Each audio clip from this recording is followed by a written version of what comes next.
Great. Welcome, guys. So, today we are going to talk about apathy. hmm? And this is going to be our last session in the whole week of taking up the mental health awareness um, sessions. And we have talked about many different emotions, how they impact us in our lives, how do we get over them, how do we manage them and heal from them. So many different things we've spoken about till now, and today is the last day of this session. Yesterday we spoke about sadness, depression and grief, and today's topic of apathy is little bit linked to yesterday's. However, this is a topic which more people are experiencing than we actually talk about. So, apathy is not a term which usually people use. What it means to be apathetic, what it means to have apathy in life. So, it is an emotional response of hopelessness. It is an emotional response of feeling disconnected from yourself and from life itself. We talked about the same thing. We talked about shame, we talked about guilt, and how we close ourselves at times when we are going through shame or guilt. However, when it comes to shame or guilt, there are still some emotions and feelings that we are experiencing. However, when it comes to apathy, it is as if we have closed the door of our feelings and emotions, whether they are positive, whether they are negative. Any of these feelings and emotions, we have closed them. So basically, what it feels like, coming from my experience, personal experience, it feels as if you are walking dead. It feels as if you are just surviving in life, just doing the daily routine things, just doing the regular things in life, somehow functioning, somehow eating, somehow pooping, somehow doing the regular stuff, going to the office, getting the reports prepared, and so on and so forth. All of these things happen, but there's such a monotony in life that you feel that you are not able to feel anything. So basically, it is a feeling of not feeling anything. It is a state of hopelessness where you have lost the hope to even have hope. That kind of hopelessness, that kind of emotional numbness I'm talking about. Apathy is usually an emotional response when it comes to the state closer to the condition of depression. However, normally, all the people who are there on the call, everybody on earth would experience apathy at some or the other point of life, right? Where we fail at something, where we don't get what we want, where we feel that, oh, this is not going to work out. However, what happens in a normal case scenario when we go through a situation like this is we feel that for some time. However, our natural normal feelings start coming back over a period of time, or maybe we have a lot of negative emotions. Having those negative emotions is problematic, and it feels very uncomfortable to us. So we try to shut those emotions down, so that for some time we feel like there's no emotion left. All of these things we do, all of these things naturally, normally everybody experiences. So how to deal with that kind of apathy is not we are talking about today. If you refer to the previous 6 conversations, you will get tons of material to on dealing with apathy like that. So any one of the videos which we have done till now, if you refer to any one of them, you will find ways to get over something, a space of hopelessness. That's the normal space of hopelessness. However, imagine a state where somebody is living a life of hopelessness. Death is more natural to them, normal to them. Killing oneself, committing suicide is more normal to them compared to living life. However, because they have not acted upon it, they have not done anything like that, or they might not even do anything like that.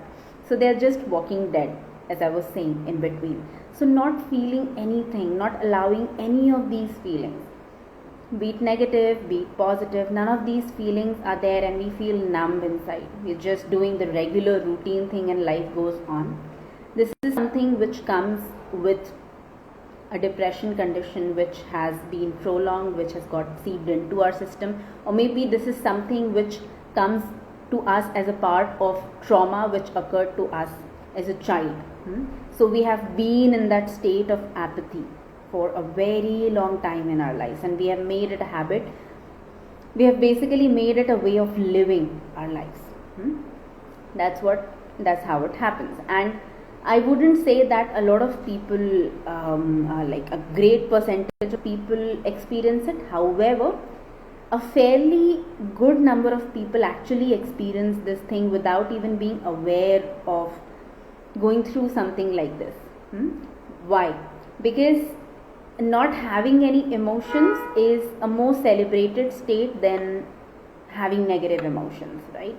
So it's just your life is going on regularly, there's nothing negative attached to it. In fact, even if we see the emotional scale, in that scale also this state is a little I'm saying above guilt and shame, because there we are trapped into negative emotions completely.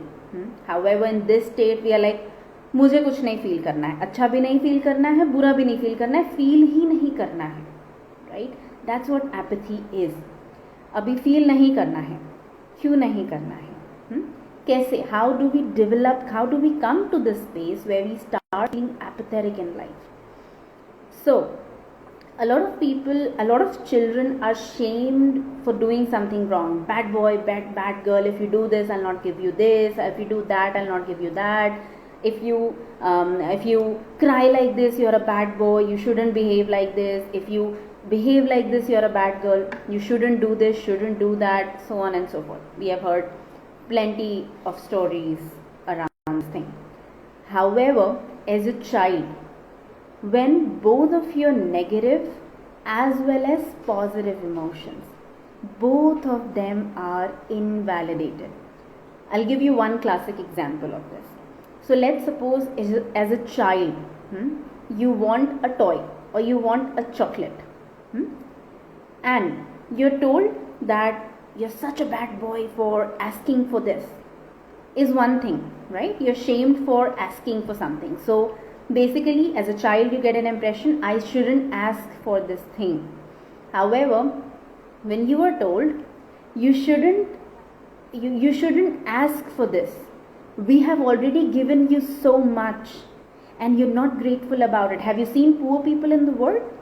There's so much poverty in the world, right? And you're asking for a chocolate. What happened in that? What happens in this scenario? When the child, first of all, is shamed for a positive emotion, at the same point of time, the child is shamed for having a negative emotions, any kind of negative emotion, like feeling sad about it, feeling despair about it, feeling sorrow about it. The child is not allowed to feel that want, that happiness, that I want to have that chocolate. And the child is also gaslighted into telling them that the way they feel is not right. So now, if they feel positive about it, they are shamed. If they feel negative about it, they are shamed. They are shamed in both of these cases. So the only option left for a child to cope up with this thing, to survive with something like this, is by shutting their feelings down, right? And that is a coping mechanism of apathy. However, in the long run, as we grow up as adults, when we shut our feelings are something, emotions are something which are our guidance system. They tell us what we want, they tell us what we don't want, they tell us how anything feels, which direction do we want to go into in life, what are the things that we want to pursue, what are the things that we want to do. Our emotions tell us what is good for us, what is not good for us, what is right for us, what is wrong for us. So many decisions of life, they're very much interconnected to the emotions, because your emotions are a central part of your mind, of the way your logical mind, all your mind operates, your body operates, and the center point is what? Your emotions. And when you disconnect with this thing, what's left? The communication breaks. The communication breaks with your, between your body and mind, and between you and life itself. So now the mind is just doing the regular stuff, running a monotonous life. Now the body is doing the regular stuff. Okay. Regular stuff, all regular stuff. And that's that. When that becomes a way of life as we grow up through life, then it becomes really, really problematic for us to actually, live and start feeling any of these things, because feelings start becoming very uncomfortable, and we have learned a way to suppress anything that we feel, not just negative, not just positive, anything that we feel, right? So that is where it starts coming with very closer to depression over a period of time. As an adult, when we don't look into this thing, don't resolve into this, and we see the life and the way, we are not happy, we are not living. In fact, we are not doing anything. We are just like cattle, we are just doing all of this stuff. It starts becoming very painful as an adult, because you could live that way, you could survive for a certain period of time, however you cannot live your entire life, make an entire life out of it. And that is something which is the cause of depression, also the impact of depression. The cycle goes on and on and on, back and forth, it keeps happening, it's very deeply entangled. So I would say depression is a state, while apathy is the cause, and these two things go together. When we are experiencing apathy, you just can assume that there will be some kind of depressive condition coming along with apathy. And when we are, or if you feel that you're going through depression, there will be apathy, the numbness of apathy coming with it. So these things go hand in hand together. Now the thing comes that, why is it important for us to deal with something like apathy? It's important for us to deal with this. I'm pretty sure that people who are going through apathy will not even come and usually watch something like this until it becomes too painful for them to hold things inside. So everything is there. All of the things that we normally experience, all the things are there for somebody who has created a life of apathy. It's just that the things which are accumulated are hidden, stored deep inside. So let the consequences of how it impacts your physical health, emotional health, mental health, energetic health, your life and relationships, so on and so forth, leave all of these things aside. Apathy is a state of being where the first thing that needs to be dealt into is this emotion itself. Otherwise, it will not allow you to move forward in life at all. So what are the things that we can do to actually address apathy and an experience of apathy, going through something like this? So the first thing is to understand what hopelessness is, what this hopelessness is made up of. What are the things running around this hopelessness? What are the things going around this hopelessness? What are the things in your life that you feel that this is not going to work out, this is not going to happen, this is never going to, I'm never going to make it to this, and it's just nothing's going to work out ever. Going deeper and understanding what are these things made up of, what are the questions coming up, what are the things, how you are internally responding to these things. And I understand that when we are going through a situation like this, it may take us some time to actually even starting to listen and acknowledge our thoughts around this thing, how it feels in our body around this thing. But the first step is to sit with that hopelessness for a moment. Sit with this and address this hopelessness by understanding it first, that which are the things it is about, what are the things it is pointing you towards. Is this the only way you can carry it forward? this is not the only way you can carry it forward, then what could be the other ways? So when we are in the state of apathy, we already feel that nothing matters, right? However, it is just a mask, because if things do not matter, then what's the worry about it, right? The worry is, when we are in the state of apathy, the only worry is that I'm not going to get acknowledged for it, I'm not going to get appreciated for it, it's not going to make an impact, it's not going to change anything, I don't know if it will even like matter. So nothing matters. If nothing matters right now, actually what it means is that your focus is outside. Bringing that focus inside, it doesn't matter. Maybe for the world it doesn't matter, maybe for other people it doesn't matter, maybe for anybody it doesn't matter, right? So what now? What can you do about this? It doesn't matter, so you don't have to bother about the consequences of what you are doing, what you wish to do, what you want to do, any of these things. So you are now free, right? Bring a shift in this perspective by coming to your side. Flip to your side. Why it could matter to you? Why do you want to do it? What is your intention behind wanting to do something like this? So shifting that perspective can actually make us look at things very differently. The third thing that I can say, like when we talk about the emotional scale, it starts with shame and guilt, and then apathy, and then anger. We have already spoken about anger and how anger is a coping mechanism to powerlessness, our feelings of powerlessness.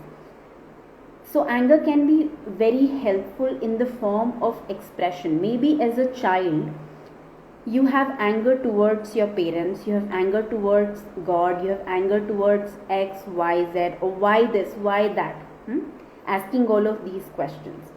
Of course, these questions are pointing towards whatever, but let's not for a moment get into that, because to deal with apathy, the first best next step that you can take is to get into the space of anger. Acknowledge anger. Feel the anger. Start writing down what are the things that you actually feel angry about deep inside. Who are the people you're angry with? Are they your parents? Are they your friends? Is that a person who came in your life for a short term? Your teachers? Anybody in your family? Who are these people? So anger is your next best emotion, right? Now, moving to the next thing is starting to feel your body. It doesn't matter. It's not about feeling positive at all. It's about feeling. It's about feeling what you can feel when you are in this state. So start feeling your feelings, start connecting to your body, and start seeing what your hands feel like, what your feet feel like, what your shoulders feel like, what your stomach feels like, what your face feels like, what your skin feels like. All of these feelings and sensations connect to your body. Your body is the closest to opening the gates of your feelings and emotions. Start feeling this. Start feeling the sensations, the smallest, the vibrations, the sensations that come along with it. That's the third thing. Another thing, do an exercise with your body. See, where do you feel, what do you feel in which part of the body? Is it your stomach? Is there a pain? Is there an ache? Is there a tightness? Is there some kind of tingling happening, tickling happening? What are the things which are happening? Start writing those things down. Do this exercise at least for 21 days, where you mark your sensations, write down your sensations, connecting to your body. And as you connect to your body, as you start writing all of these things down, very slowly you start feeling your feelings. What are those feelings? Like we talked about anger, go deeper. What this anger consists of? Does this consist of sadness? Does this consist of guilt? Does this consist of a memory, a wound? What are these things made up of? Slowly start recognizing the different parts of things which come along with it, and start naming those emotions. Naming those emotions will give you a lot of clarity about what are the things that you actually need to see, what are the things that you actually need to work upon. So it will give you the next step towards working on these things. Then when you have started doing all of these things, start bringing your memories of the past. If they are becoming too overburdening for you, then you can start with imagination. Imagine different things happening with you, different let's suppose you get a job, or you get a project, or you get an amount of money, or you get a certain kind of clothes, or you get this kind of figure, or you that kind of anything material that you wish to start with. That's perfectly fine. The whole point of this exercise is to start feeling, right? So observe your reaction, your body and mind's reactions, and go closer to those emotions. When you achieve those things, when you get those things, how does the body feel? How does the mind react? What are these things? Start observing all of these things. When you have become a little more adept with doing this, you can start going back and start visiting your memories and understanding that what are the things that happened in your life. What are the good memories that you have? Who is it with? Your father, your mother, your siblings, your village, your town, where you come from, whatever. Start getting deeper into these emotions. Okay, Shankar, the topic is understanding apathy, the emotion apathy. Today is the last episode of our 7-day series on understanding emotions. So today we are talking about apathy, which is a state of feeling hopeless. Great. So if you just joined, you can watch this entire video later on as well. Great. So moving forward about resolving apathy is then finding new things to do in life. Challenge yourself. Just challenge yourself. Make a list of things. What are the things that you want to try in life? What are the things that you've never done? Do something adventurous. Do something different. Maybe try a different kind of cuisine. Maybe try a different kind of adventure sport. If you don't like being with people, go in the opposite direction and be with people. Sit with a lot of people. Observe all of these things. Whatever things that you have not tried or you don't want to do, and these things make you uncomfortable, start doing all of these things. Make a list of what you want to do. Make a list of things that make you uncomfortable. Go ahead, try all of these things. Trying these things will start invoking these emotions in you and make you feel more connected with how these things actually feel like, because you've created an image in your body that this is what it feels like. So let me not even do it. Let me not even try it. Why should I try it? It's not gonna be fun, whatever things we have, whatever belief systems that we have around it. So try all of these things. Well, once you try, and then you know actually how it feels, right? Commit to doing all of these things for some time. Observe what changes they bring in your life. Another important point that I can make for this is observation. Observe the present moment. So there are no ordinary moments. Every single moment there are plenty of extraordinary things happening around you, which we just miss because the more disconnected we are with ourselves, the more disconnected we are with life itself, right? So take it the other way around as well. Till now, whatever things I've shared are something which will make you feel connected to yourself. Do this as another kind of exercise where you observe the tiniest thing, the bird chirping, the fan moving, the air flowing, sound of the water, sound of people talking. Use all of these different 5 senses. Smell. Observe how different smells come to your nose and they go inside and they feel in your body. Observe how touch of certain people feel in your body. Observe all of these different things through different senses, different sounds that come around, the food that you eat, every bite that you take, right? Cherish all of it. What are the ingredients put into it? What are the things which are done? When you take bath, observe how the water feels in your body. Start feeling all of these tiniest things. In the external world, there are no ordinary moments, and there is no such moment which is similar to the other. Each moment is different. Each moment is unique.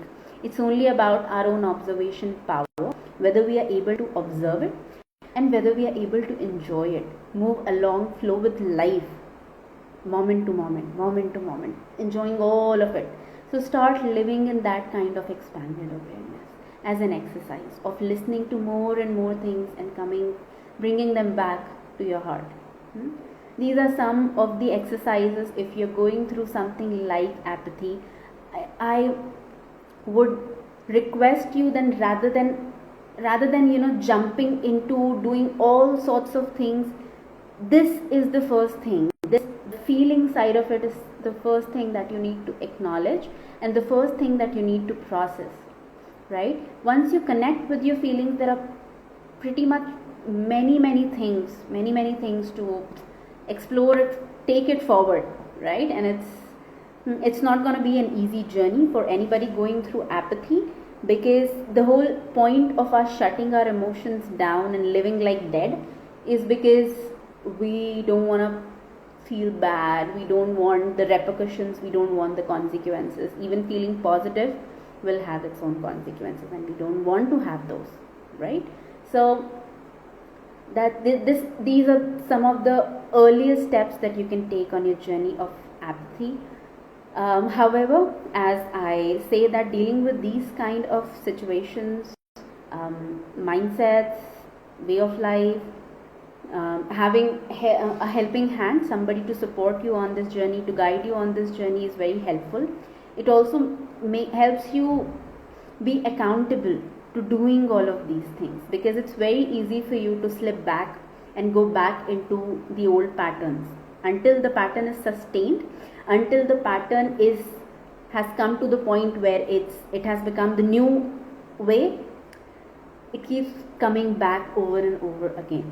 So having the right kind of guidance, having the right kind of support system, having the right kind of hand holding is absolutely crucial, and it will really shorten your journey, like by many milestones. So take help, as I always say. Take help of the right person, of the right professional, and whomsoever you can trust. Just make sure that they know what they're doing, they are skilled enough, they just are clear about where they are taking you. So that's that. And this has been an amazing week of 7 sessions. I took some breaks in between due to certain situations. However, it was wonderful to be part of these sessions, conduct these sessions, and talk about these emotions. And I feel that this is a gateway of living a better life, very cheerful life, a fulfilled life, a happy life. And as we say, everybody can do it. Everybody. I mean it. So no matter where you are, there's some place where you can start with. And there are plenty of good mechanisms, plenty of good ways, defined ways, structured ways, and simple ways as well to actually keep moving forward on your journey. So healing is a lifelong task, undoubtedly, because there will be plenty of things coming on your journey of life. The whole purpose of life is to evolve. However, when you recognize an issue, once the awareness is brought into picture, that healing can happen within a specific time frame, with the right kind of strategies, with the right kind of methods, with the right kind of support. So it's, even though your growth and your evolution is a lifelong journey, but you coming out of certain issues that you have identified already can be done within a limited time frame. Now it depends upon you whether you wish to do it DIY, experiment, try all sorts of things in the world. If you feel that's the right way for you, go ahead. However, that's not what I would suggest. In as a professional, I have been in this field from last 5 years, and I've personally wasted almost a decade of my life doing trial and error and not getting any concrete better results. Meditation makes you feel good, mindfulness makes you feel good, living in the present makes you feel good, bhakti makes you feel good, satsang makes you feel good. All of these things are feel good, but until the issues, the root issues are resolved, they are not gonna leave your life. They don't leave your life, right? So I know the importance of getting guidance in my life, and I have also guided a lot of people in their lives who have literally struggled for decades. So I've seen the picture both ways, and that's why I can tell very confidently that it's very important to find a right kind of guidance. And in Hindi हम usually यही बोलते हैं कि गुरु का होना बहुत ज़रूरी है, right?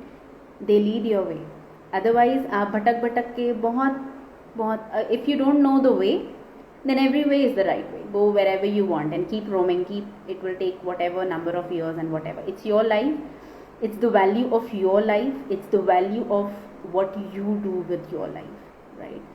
And that depends on you. Nobody else can decide that for you. So I will close the conversation today on this note. Please don't delay these situations. Don't delay your mental health issues. They don't go anywhere, right? The only point is that they get accumulated and they just keep repeating, and the pain only increases. The sad part is that most of us take action only when the pain becomes unbearable, when there's nothing left that we can do about it. When it goes out of hand, we do something about it. That's the natural way of how most people live their lives. So the choice is yours. All of these information is there about us. You can visit our website or join our app. There are many different support groups. You can always take our help over there. You can drop your ask your questions or share your challenges over there, and we will support you in whatever ways we can. There are many different things that we do in Anamify. There's an online DIY healing library. There are healing workshops. There are healing journeys. We are doing a retreat in Pune and Bangalore in August. There's laser coach certification program. There are many different weekly workshops and things that we keep doing over weekly basis. There are plenty of free resources, guys.